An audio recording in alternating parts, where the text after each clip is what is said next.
righty, put that up there. Okay, okay.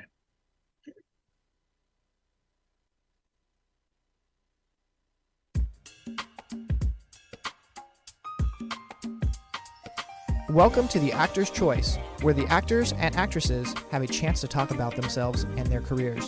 Join us now for the next hour as we explore the marvelous industry of acting by actors and actresses from today's exciting show business world. And now, direct from Hollywood, here's your host, Ron Brewington. Hi, everybody. I'm Ron Brewington, and welcome to The Actor's Choice. Roll it, Tony. To dust. Now, who killed my father? Who's Pinky? What you wanted for, little mama? I ain't your mama.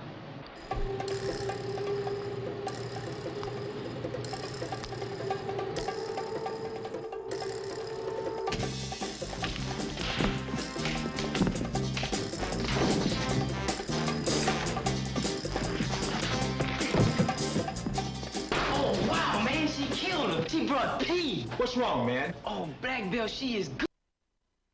Now, that's what you call kicking some butt. Ladies and gentlemen, she's back. That's right, she's back. Our first guest today is a return guest who we just had to get back here again. Okay? Okay. Now, understand this. She has so much stuff to show us and to talk about. So, ladies and gentlemen, without further ado, I give you the 007 girl, singer, fabulous actress, the one, the only, Gloria Hendry. Lady, you were beautiful back then, and you're still beautiful. Get on with it. You kicked some butt there, didn't you? I have to laugh. That was, I hate to say it, but that was what, 40 years ago? Oh, really? I thought it was like yesterday. Wait, I thought it was 70, 80, 92. I mean, oh my God, almost 50 years ago. Oh my God. Oh yeah, well, I'm still working out with those guys. All right. Yeah, and I still go to martial arts events.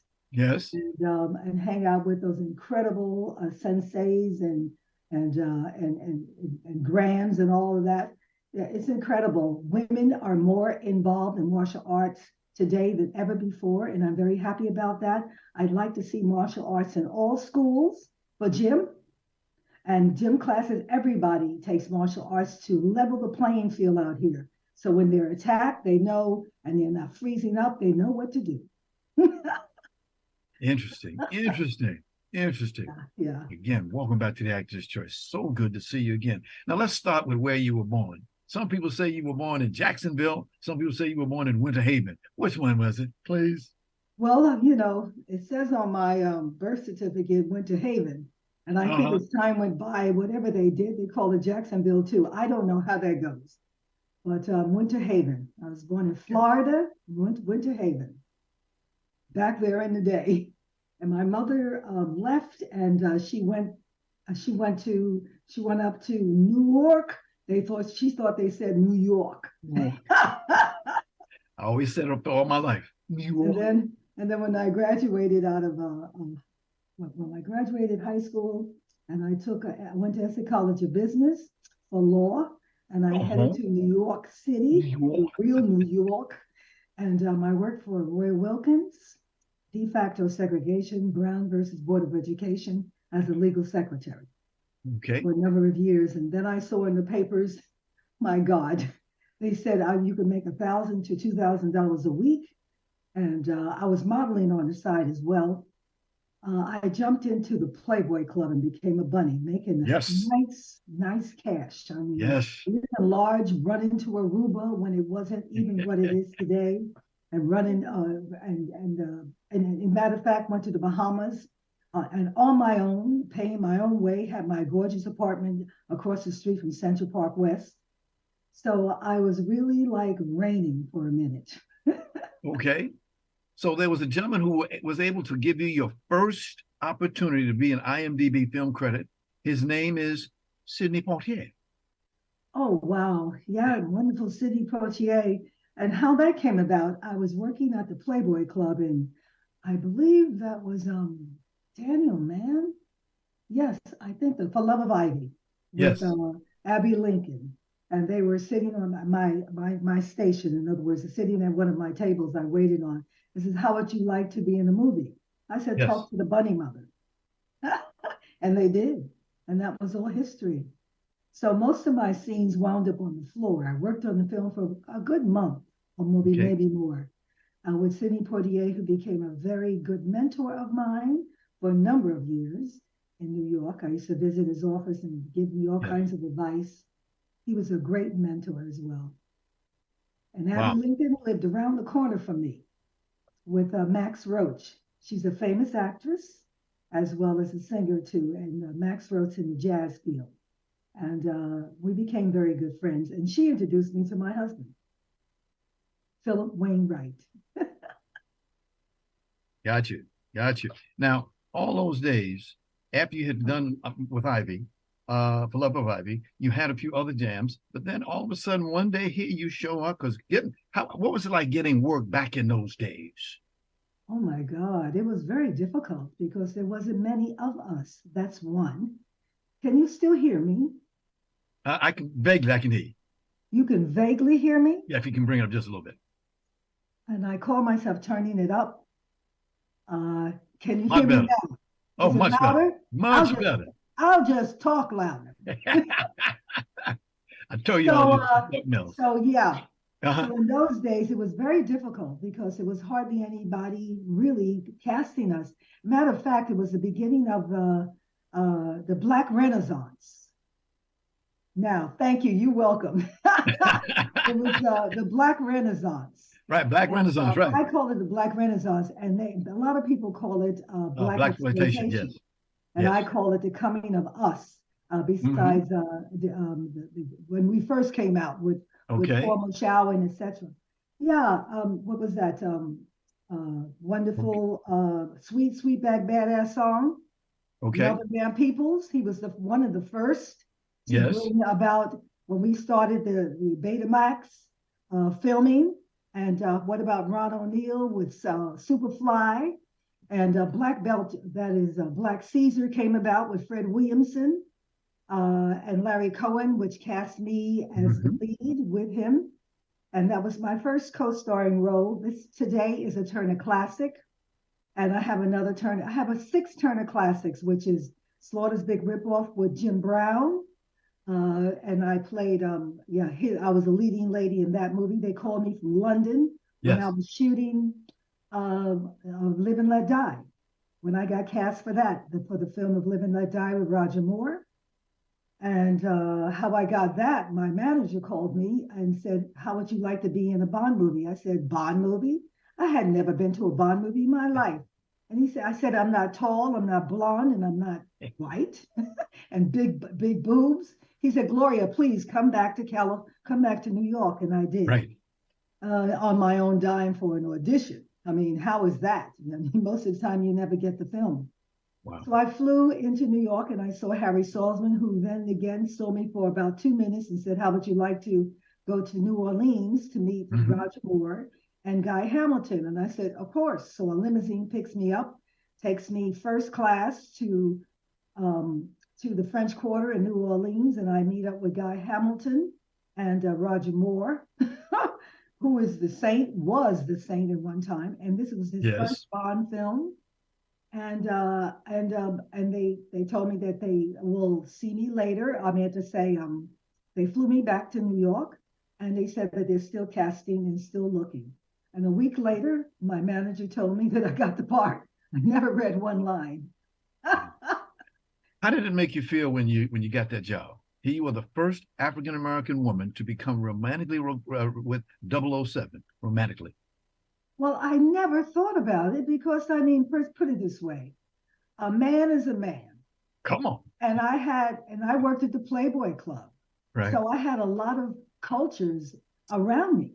I was no longer that lady or that young girl in Newark, New Jersey, which was mostly ethnic. By that time, being a bunny, I had all kinds of nationalities working with me throughout the day and my friends. Yes. So being with Roger Moore was like, it didn't mean that much. And I never saw a Bond movie in the first place. So I never thought about it. But do you miss the old Hollywood days? Yeah. Is the old Hollywood? No, we weren't included. The old Hollywood days, we're nothing but maids and all of that. But there's nothing wrong with being a maid. There Yes. really isn't. It all depends on where you're coming from and what you're thinking of. Today, I'm so happy to be around today.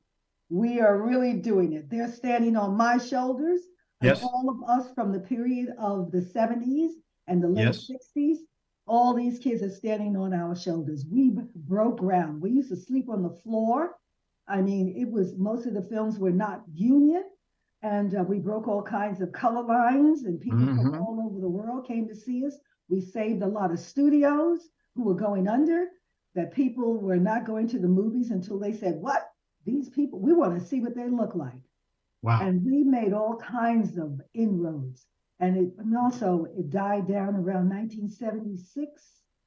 Around 1976, 75, the doors seemed to close. We couldn't get arrested because one thing that did happen, all the organizations, the teachers, unions, the religious, the Baptists, the Methodists, etc., the churches, the Catholic churches and also the parents, they got sick and tired of seeing us being whores and drug addicts and etc. and action movies, that they stopped us.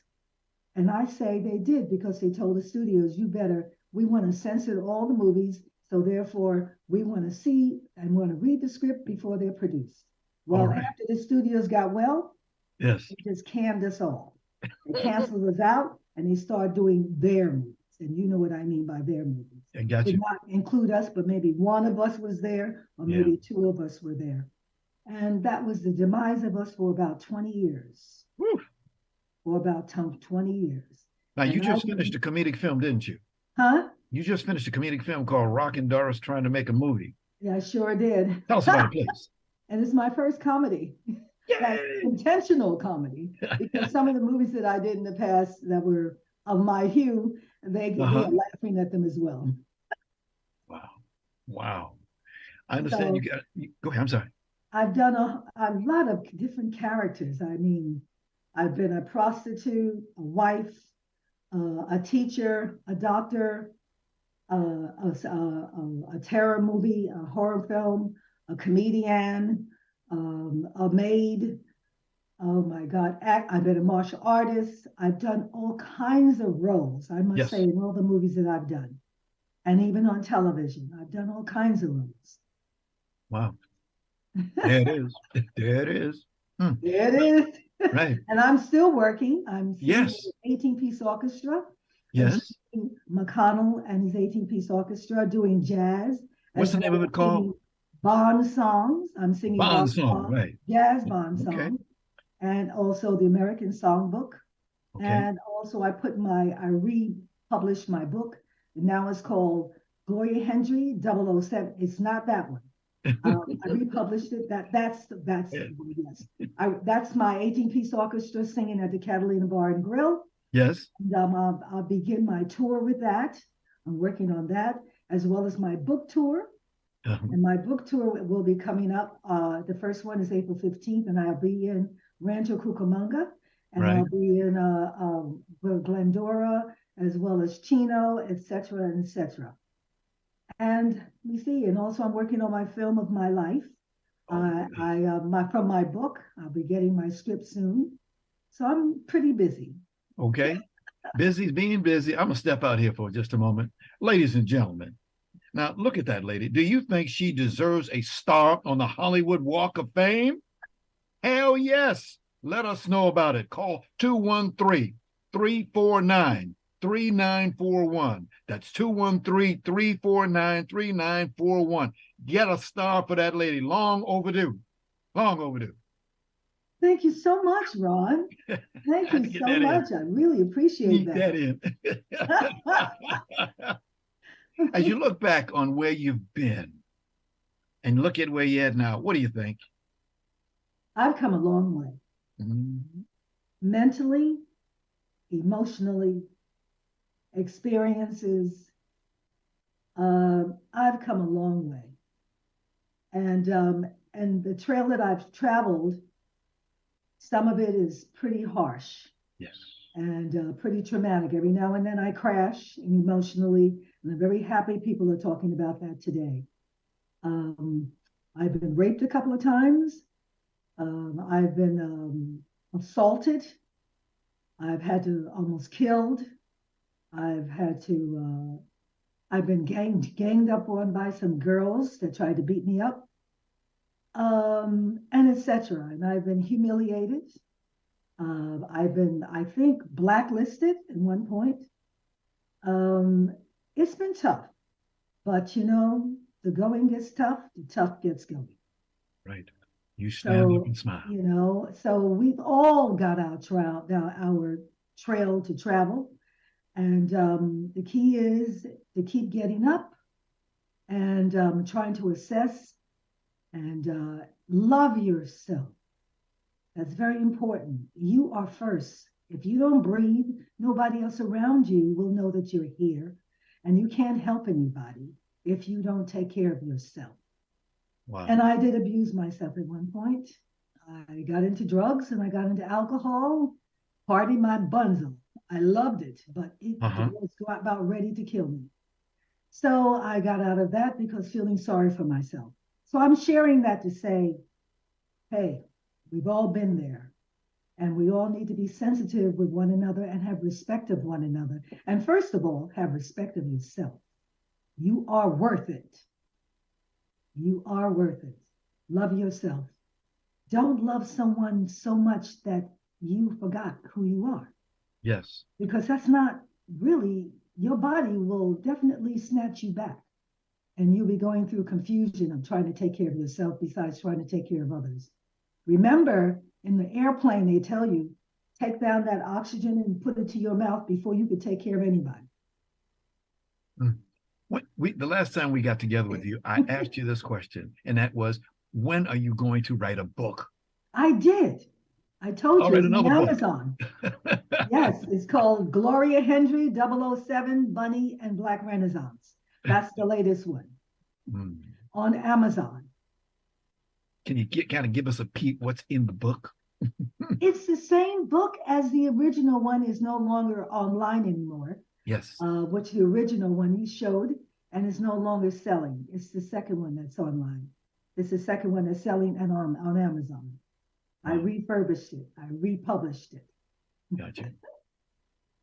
Oh, Gloria, we thank you so much for returning to our program. We really got to get you back. And I wish you more than 17 minutes, giving us all that good information you just gave us about your past, your present, and your future. As we say in the business, keep up the good work. Indeed. And I would love to see my name and a star on Hollywood Boulevard. Yes. Yes, that number again, ladies and gentlemen, is, where's the number? Where's the number, Brewington? 3213-349-3941. Call it. Thank you. You want to stir that pot, get it all put up together. Yes. God bless you. Thank you. Ladies and gentlemen, Gloria Hendry. Bless you, my dear. Bless you. Thank you so much, Ron. It was great hanging out with you. The feeling is mutual, not mutual, mutual. Mutual. Well, this is the Actor's Choice. I'm your host, Ron Brewington. Ladies and gentlemen, we'd like to let you know that we are asking the Actor's Choice Squad to help us get former baseball player Curt Flood into the Baseball Hall of Fame. Now, Curt, he passed away January 20th, 1997, and he's the husband of one of our wonderful guests, renowned actress Judy Pace. Now, all we got to do is call our office, contact our TAC office at 213-349-3941. It's 213-349-3941. We sincerely thank each and every one of you for being a part of this magnificent award for a great baseball player. Roll it, Tony. Sure you want to do this? New adventures. Hello? How you doing, Ron? I got something for you right here. You need to just step out your reality for a little bit. You sure you're ready for me to tell you everything? I don't think you know how much I truly love you. There's only one man that I want. That's more my speed. What are we doing tonight? Ladies and gentlemen, my next guest today started with sleeping in parks to drug-addicted parents. He's had quite a journey, ladies and gentlemen, living out of his American dream. He's now a writer, an actor, a model, and a motivational speaker. Ladies and gentlemen, please welcome Monti Washington. Monti, greetings and welcome to the Actor's Choice. Hey, how you doing, my man? Man, I have to read that. I want people to know that you come a long, long way. Absolutely. It hasn't been an easy journey, but we're here. Yes. You've endured it. The man upstairs took care of you. A lot of other folks took care of you, but you made it. That's all that counts. Please tell us, where were you born? I was originally born in Phoenix, Arizona, but I grew up in group homes and foster homes. So I lived in New York and Dallas and Ohio, but I spent the majority of my life in Phoenix, Arizona. Right. By the way, folks, when you see this young man, when he gets into this role, handsome young man, looks damn good. I appreciate that. How do you do that? Oh, stay in shape. It's discipline. You know, you can go to the gym all you want. It's really about eating right. When you come and staying in shape, which is the hardest thing, because I love sugar, I love fried food, I love greasy food, but you can't have abs if you eating all of that. So you really, so it's really honestly staying in shape is discipline and just having a reason. You know, I go for a lot of roles where it's a lot of leading man roles that require you to be physically, you know, in shape. So that's what motivates me to stay in shape. It ain't easy, but you know, it's worth it at the end of the day. Okay. So now here we are from where we came from, and now we've knocked on that door to get a job. The first one you got was in 2010, a movie called Overture. Yeah. It was a short film. I graduated college in 2009. So after college, went back to Phoenix, and I decided I want to do this acting thing for real. And I auditioned for all these short films, and I ended up getting it. And the beautiful thing about it, the director told me he wasn't planning on casting an African American for the role. It wasn't his intention, but when I went into the room, he's like, I brought something to the role, and we ended up doing it. And that film, to be honest, it was ahead of its time. It was my character fell in love with a trans woman, which wasn't really a talking point back in those days. And it did real good and won several awards in film festivals. So that was a really good first booked gig into the world of acting. Right. Like the lady who was a guest before you, Gloria Hendry, a lot of changes have gone on in the industry. What do you say? You know, there's a lot of changes. There's a lot more that needs to keep going. Let's keep it real. There's a lot more changes that need to go. But I mean, just my time pursuing acting professionally since I moved to LA in 2011, when I was like, I want to do this full time. I've seen a massive switch and change. I mean, from more roles for African Americans to more women and leading lady roles where they don't just play, you know, the harem in distress or the vixen or something. And it's really good to see a little more diversity. It's really good to just see a change that kind of represents the world at large instead of showing you only one view. So personally, I love it. Right. Now, as I was looking at your bio, I see that you've got 30 credits, IMDb credits. As they say in the business, not bad. Not bad. You've done some independent films, huh? 18 of them. Yeah. It's making that money, huh? Yeah, you know what? It's good. The independent films and stuff. It's a great way. Just start to build up your rep. Start to build up your credits. Yes. As anybody in this industry knows, there's no defined path. My path is so different from some of my friends and vice versa. And independent films just give you this opportunity. You know, they pay a little less more prominent out there, but it allows you to get the experience you need so that you can build your way up to those major studio type films. And it's great. And also independent films allow you to flex and do things that you might not be able to once you get to that next level. So I love the fact that there are a lot more independent films and production companies and people just making their own stuff and not waiting for the big studios. In 2020 to 2023, you and Tyler Perry got together. It's called Tyler Perry's Bro. Yeah. Tell us about that TV series. 60 episodes. Wow. Yeah. No, it's been around. So, bro, it's been a revelation because when I was in college, I wrote and directed plays while I was at college. Yes. And everybody was like, "Oh, you like Tyler Perry? You like Tyler Perry?" I was like, "Oh man, it'd be dope to work with him one day." And to have my first series regular role, which for an actor, that's like the first aha, I think I made it moment. To get a series regular role, it's like you're a star of a show It Yes. pays significantly more money than anything you can do independently. So it's like you stop from couch surfing into Starving Artist to doing that. So to be able to do that with Tyler Perry and show an incredible cast, just the connection has been amazing. And Tyler, what he's been able to create over there and kind of make his own thing, arguably the hardest working man in Hollywood, to be honest with you. That's been really dope, and it's been a blessing to kind of get my first role like that. Okay. You came out here today to talk about a play called Picnic. Yeah. Tell us about it, sir. Picnic. Okay, so if there's any theater heads out there, I'm more TV. I'm just now diving into the theater world, so I don't have an extensive history. So Picnic is William, and he's an incredible writer. He actually, this play won the Pulitzer Prize in 1953. It was on Broadway. It did great. To me, Picnic is like a quintessential American play, classic play. I think Picnic is to white America what Fences is to Black America.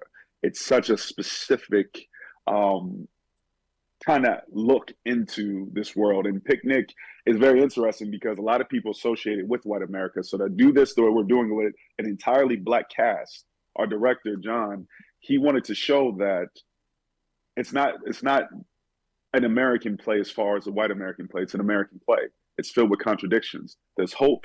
There's despair. There's happiness. There's sadness. There's these dreams, and there's also dreams unfulfilled. And what our cast has been able to do, and if you come see the play at the Odyssey Theater every Friday night and every Saturday night and Sunday, you'll see that if you're not familiar with the play, you would never know that it started off as a white American play. You just see people living it. You can literally substitute our cast with an Asian cast, with an Indian cast, with a Hispanic cast, and you would still get the central idea and point of what it's like being in America. And it's been a blessing. I get to play a character who's a drifter. I come into this town full of women, and I just kind of turn everything upside down, which has been so fun to play, let me tell you. We got a couple of photos. Tony, can you run number 38, please? Oh, there you are. Yeah, man. Yeah. That's what some of my co-stars. It's beautiful. We got such a beautiful cast. Now let me keep it real with you, okay? Okay. In acting, you always keep it professional. You always keep it nice and all that good stuff. But you don't always enjoy working with the people you work with. But with this cast, and it's true, you got to keep it professional. You're not meant to love everybody and be friends with everybody. You got a job to do. But with this cast, it's very special because there's no ego. From the director down to the person who has the least amount of lines, everybody is such a wonderful environment. You just got a group of artists who come together, put all egos aside, and just love this craft of acting. And the reviews we've gotten, the reception we've gotten, it's been so amazing and gratifying. And I'm just grateful to be, the lead male in this cast and to be able to work with such a phenomenal group of people. It really is a blessing. This isn't the normal thing in this business, let me tell you. Next photo, please. Yeah. That's my best friend in the play. His name is Aki, but the character name is Alan Seymour. And we were supposed to do this play at the start of 2020. Right. And the guy in the picture, from the audition, we clicked, and the director was like, "You like him?" I was like, "Yeah, I feel it." It was such a good vibe. So our energy on stage is amazing. He's an incredible artist. He's a true thespian. It's wonderful to play alongside him. Okay. Next photo.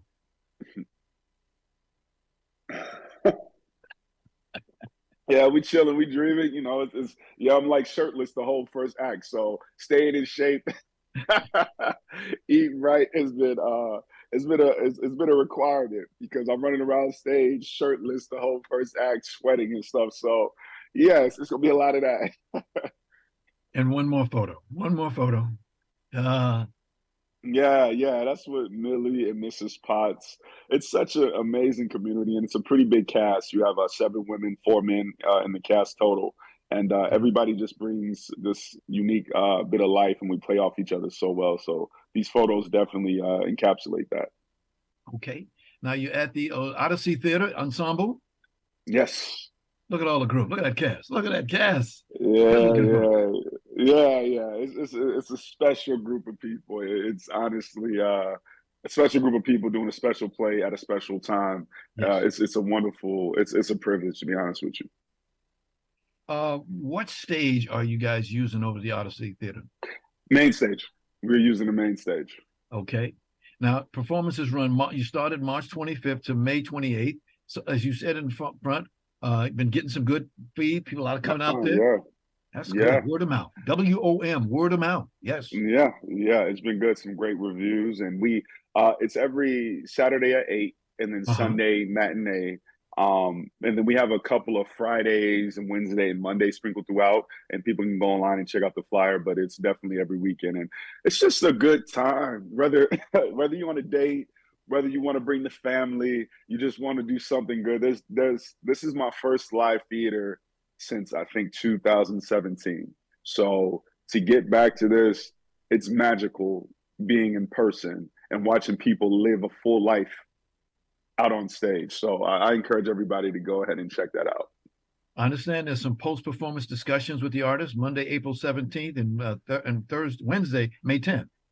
Yeah. We're looking forward to that. We're just going to be talking about theater, like what we're doing. And I wasn't aware of this when I took the role because I don't have an extensive theater background. I didn't realize how important this play is to the fabric of American theater. And I didn't realize how unusual it is to be done with a Black cast. Yes. So that has piqued everybody, especially the theater enthusiasts. It has piqued their curiosity quite a bit to see how this plays. And they see that, I mean, you know, it's Black American, white American, the story, the themes, they all play. So it's pretty incredible. Got you. Here's my favorite question. What excites you the most about this play? Oh, my goodness. You know what? I'm glad you asked this now that we've gotten through our second weekend, because I wouldn't have been able to give you an answer before. Yes. Now it's every night is different. I'm so used to movies and TV where you get take after take. You get to make sure you give it what it needs and it gets edited up to be all pretty. With the play, whatever life you bring that night, that day, the audience, sometimes you have audiences that are laughing at points. I'm like, I never got a laughter. I never thought that was funny. And they're giving you energy. And then other times they're very quiet and like, you're like, are they liking it? And then at the end they explode to a standing ovation. And you're like, oh, they did like it. They were just very connected. So the play with the audience and the play with each of the castmates, we all bring something different that night. And the energy and the connection, that's what excites me, because we've rehearsed this for like a month and we've done 8 shows now. And every night it's different. It's a different life. And that excites me because you don't know what to expect. And that's a beautiful thing. Do you ever say break a leg? Oh, yeah. Break a leg. Let's see. You got a wine night, Friday, April 28th and Friday, May 19th. Ticket costs $25 and $40, except on Mondays. Location, 2055 South Sepulveda Boulevard. I call it Sepulveda, West Los Angeles, 90025. Yeah. Information, ladies and gentlemen, 310-477-2055. That's 310-477-2055. And see this handsome young man coming on down there and do his thing. Monti, we want to thank you very much for being here today. You left us with a lot of information that we can learn from. As I say, continued success, sir. And thanks to your publicist, Lucy Pollock. I appreciate that. Thank you for having me, Ron. My pleasure, sir. Monti Washington, come on back. Indeed. Thank you. Roll it, Tony.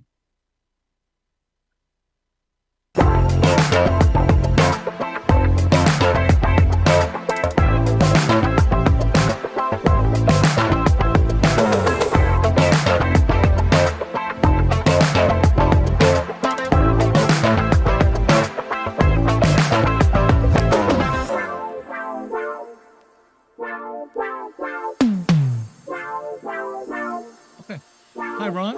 Can you hear me?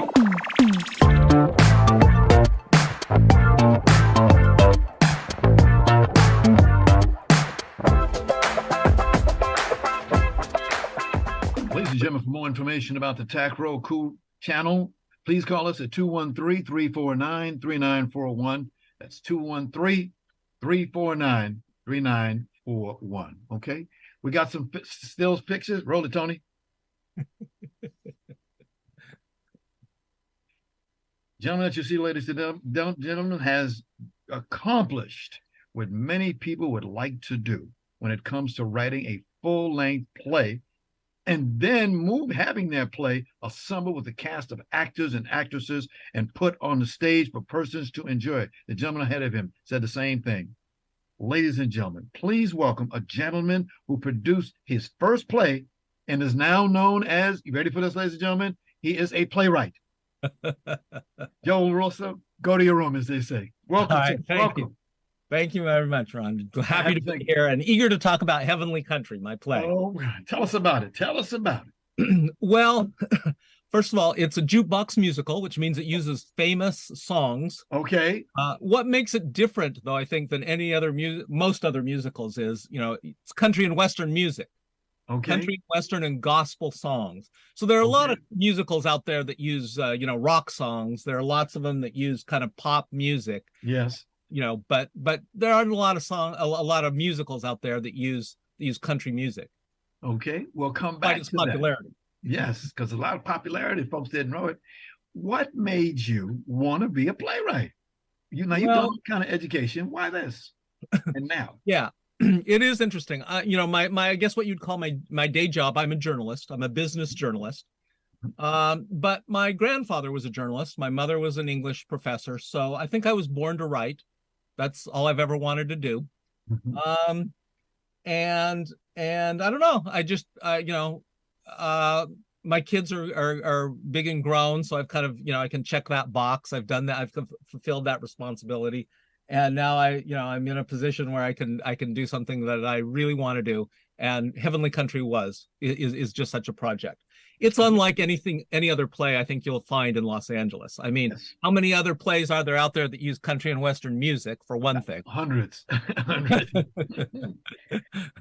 That playwright bug, when it bit you, what did you say to yourself? What am I doing here? Why am I doing this? Yeah, I did say that, but I don't know. It flowed pretty easy, Okay.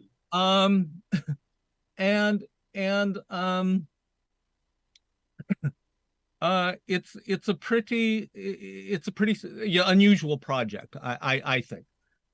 I know a lot of people don't like to do this. You're not supposed to tell what happens in the story, but I'm going to do it because I think it doesn't stop people from coming to see this play. I think they will come to see the play when they understand the story. So basically, musicals should have simple plots. Yep. So this one does. Basically, boy meets girl, they fall in love. Boy has drinking problem. Ooh. So through their love and his faith in God, he overcomes his addiction and they get married. The end. That's the story. Okay. Okay. So I think for actors and for theater goers, one of the things that makes this play unusual is, there is a religious element. Okay. I didn't, the idea that faith in God, I did that for a couple of reasons. First of all, there are a lot of country and Western songs about love. Mm-hmm. There are a lot of country and Western songs about alcohol. Mm-hmm. And there are a lot of country and Western songs about religion, about faith and stuff. So it gave me a wide range to select songs. Yeah. Because, when you're writing a jukebox musical like this, the idea is you want to take famous songs, right? And so you need a wide range. I've listened to hundreds for some of these songs, individual songs. I bet you I listened to 100 songs just to pick the right one. So, that you need that. And of course, the idea that, religious faith helps you overcome addiction, I didn't invent that. I believe that's kind of the foundational idea of Alcoholics Anonymous. So but it's a fun, in the end, it's a fun, it's a love story, basically. Indeed. And some of the songs range from funny to pretty serious. I mean, all my exes live in Texas. Yes. You got the gold mine, I got the shaft. Those are pretty funny songs. Right. And some of the more serious ones are, like Good Time Good-Hearted Woman. Yes. Why Me, Lord. So a couple of African-American songs. The preacher. There's an African-American preacher couple in the story. So hey now, yes. So if you didn't know it, by the way, country, just to interrupt, country and Western music is the #1 music format on radio stations across America and over 2,200. So wow, country Western is here to stay, folks. It ain't going nowhere. No. Yeah, no, and that's it's interesting. That's what I told the actors, when they were doing it. To me, one of the things I love about country music is, it sort of emphasizes authenticity. I mean, it's sort of kind of, it's not pretentious. Yes. If you're playing for the London Philharmonic Orchestra, you got to strive for perfection. Yes. I said, in this play, don't strive for perfection. I mean, just kind of go with it because that's the feel of the music, and that's the feel of the play. I really like that. What is it about this play that excites you? Well, the music, first of all, the music is pretty toe tapping. Okay. And these are songs that you don't hear. I mean, a lot of people don't hear very often because they're from the 80s, 90s, kind of, a lot of Reba McEntire, Waylon and Willie, that kind of stuff. So that's pretty exciting. And yes, the other thing is this. One thing about this play that I really love is unapologetic optimism. So much of the entertainment that we see today, I think, is nihilistic. It's kind of bleak. It portrays a future, or doesn't really show people progressing. Yes. It doesn't really outline. You provide role models for really going ahead in your personal life. Yes. A lot of it emphasizes you better be an NBA star or a billionaire, or that's the bar for success. I like a story that says ordinary people just struggling with their problems, they can have a happy life. They can be a success. What was it like for you when you sat there for the first time, assembled the cast, and watched them do their thing? What was that like? Yeah, that is an exhilarating moment. I have to admit, that is an exhilarating moment. Especially when you understand they get it, and in the first this play runs for 5 weeks. So far, it's run for 2 weeks. And talking with the people who come, after the show's over, they get it too. That's really validating as a writer, and yeah, it's why I'm pushing ahead with this show. Okay, so. We got a couple of photos of the crew. Can we see the first one there? Yes, that's the couple as they get married. Is that Nemo?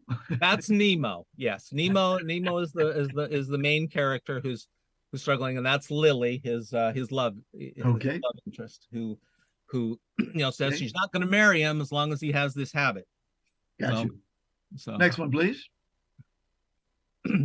This is kind of a scene from the wedding when they're dancing.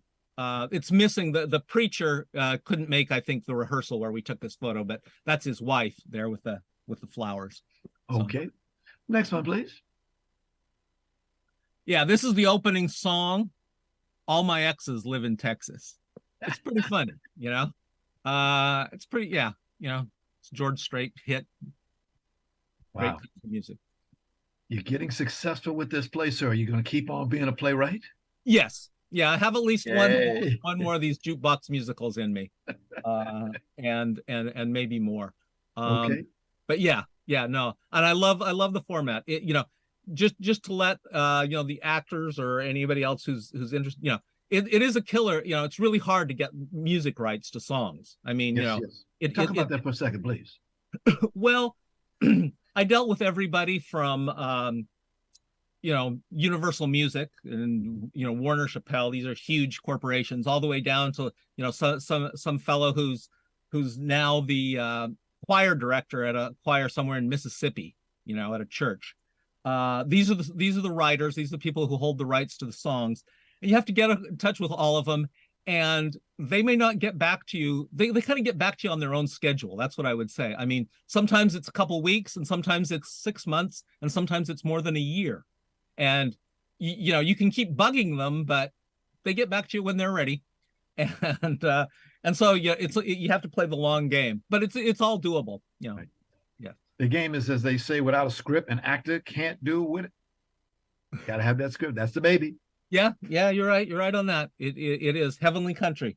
Yeah, it's a precious, you know, it's precious to me. It is sort of a brainchild, and yeah, I'm planning on seeing it through to maturity. So now you weaned it down to 22 songs, right? Right. How did that come about? How did you throw some out and left others behind? Yeah, of course, everything has, you know. Everything has to be subservient to mission, to the story in this case. So yeah, I had some wonderful, great songs that ended up on the cutting room floor.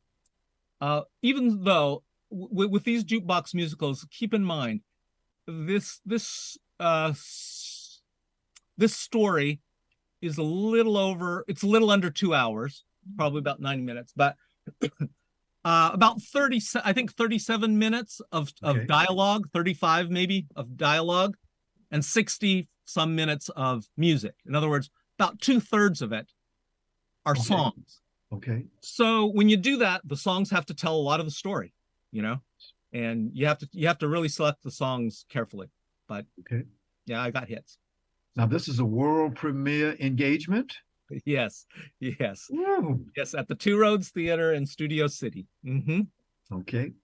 And for tickets, you can go to Eventbrite. You know, it's one of those sites that sells tickets. Eventbrite, and just search for Heavenly Country. Oh yeah, there it is. Yes, there it is. Take a picture of it. There it is. That's 4348 Tahunga Avenue. That's where you got to go, folks. Yes. Studio City, 91604, Two Roads Theater. That's exactly what you're looking for. Information for tickets, I understand, it's 818-415-9568. Slow down, Ron. 818-415-9568. Or go to www.tworoadstheater.com. Wow. Mm-hmm. Wow. Okay.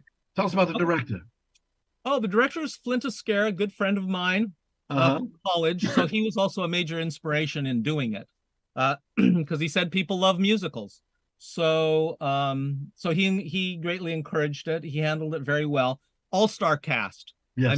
I mean, just you know, we went on to one of those websites, you know, where actors put their, you know, connect with cast for casting and things like that. We got over 150 actors wanting some of these parts.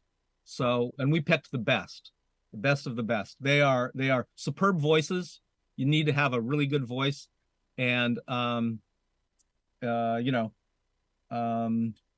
yeah, and funny. Yes. Here's a symbol right here. Tony, can you put up number 47? This is a symbol about what this is all about. In 3, 2, 1. Here it comes. It's coming up. He's getting it for us. But again, this is what it's all about. It tells you and shows you it's really what it is. It's a boot and a hat. That's yeah. Cowboy boots and a hat. Yeah. Down home humor. That's what we want in Heavenly Country. And that's what it delivers. Yeah, and getting back to there it is. Thank you, Tony. There it is. That's it. Thank you. Yeah, Heavenly Country. Thank you. Yeah, that's on our Facebook page too. One of the you know, circling back to like talking to people after the show, that optimism really comes through, you know. Yes. And I talked to a woman the other day from Pasadena, and I said, why are you here? Why'd you come to this show? She said, I don't know. She said, can you believe that? She said, I just you know, something about it. And so then I talked to her. I said, well, you know, a lot of entertainment now is really kind of negative and, you know, almost depressing. And she's like, yes, exactly. That's what I don't want. You know, that's what she wants in a Heavenly Country. It's funny. It's fun and funny. That's what I want. That's what I want to do with the world. So, Joe, you got a sweet attitude there, my friend. You got a real good attitude. Listen, actors, we always ask them, what's next for you? So you're a playwright now. So what's next for you? Well, I want to do another play. I like this idea of, doing a jukebox musical in a musical genre that's not very, it hasn't been done a lot, so rock music has been done to death. And, some of these other, genres have really, been exploited, I would say. But, country music hasn't been. The next one I want to do is sort of a genre that I sort of invented. Okay. It's funny songs. That's what I want to do. I want to do a musical that just has funny songs. It doesn't matter the musical genre. It doesn't matter if Frank Sinatra sang some funny songs. Yep. Weird Al Yankovic had funny songs. Yep. And so on. Even Britney Spears. I have a funny song or something. It doesn't matter. Some of those rock bands had some wacky songs, and it doesn't matter what musical genre it is, as long as it's funny and it can be acted out. So that's my next, that's my next play. Mm-hmm. Keep going and doing what you're doing. We sincerely thank you for being a guest today. We wish you the very best as you move on for that next playwright assignment. And please thank publicist Philip Sokoloff for making your appearance possible. Thank you. All right. Thank you, Ron. My pleasure. All right. I want to thank our sponsors, Harvey Brandman, Photography is an Art, Ron Irwin's Lose Life, Way to Lose Weight, Larry Buford's Book to the Future, Time Travel, Message in a Capsule, State Farm Agent, Collard Green and veteran actor Rob Brownstein's Actor Training School, and Actors Space. And much thanks to our guest today, actress producer Gloria Hendry, actor Monti Washington, playwright Joe Russell. And of course, special thanks to our ever-growing audience. Be well, we say. We'll see you next time.